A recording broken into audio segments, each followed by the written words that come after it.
So hybrid rudiments, the thing is when we name them, it's open season on figuring out a name. Some rudiments we wind up naming them after the guy that made up the pattern that came up with that combination. Sometimes it's what they sound like. For example, inverted cheese. They weren't always called inverted cheese. I remember some people in the Midwest were calling them flam stutters, and but overall, after time, there's a name that will win because most people say, I'd rather say cheese than flam stutters. So that name lost. And it's really kind of like up to the crowd. It's like a crowdsourcing the name of what you're going to call these things. So this next rudiment, we don't really have a name for this one. I made this one up. I don't have a name for it, and we'd like to open it up for people to try to come up with a name. We'll see if it's worthy of a name, see what people come up with. It's a flam 3, starts with. Then it's a left-left-right, or like a reverse puttada, or a diddle-puh.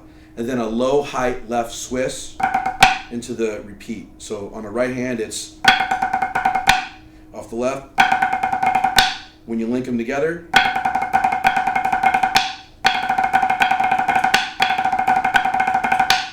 so let's break these down a little bit. So playing them really slow, and I suggest you practice these slowly, but practice them slowly the way you want to play them when you play them fast.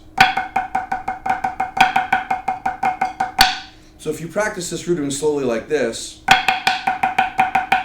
it's not going to help you get them to hear, because that's a different thing, because you have to learn how to let the stick bounce a little bit. Okay? Definitely a legato rudiment, meaning that there's a whole lot of rebound, just like you typically do an 8 on a hand. You want to also be careful that the flam sound is consistent from the flam 3 and that left Swiss.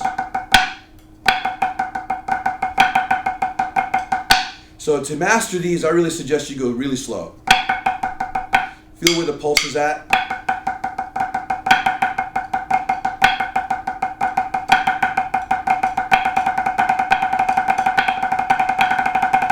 You can also throw 2/16, so then you can repeat it on the right and then do the Swiss.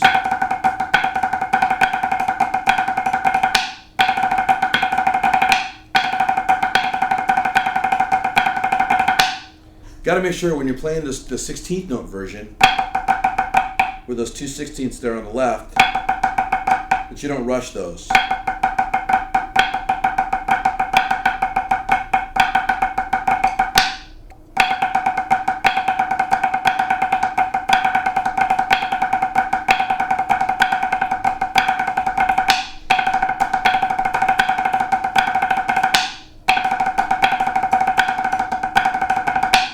And a flam 3 puttada low Swiss isn't a good name. So why don't you help us out, figure out a good name for these things.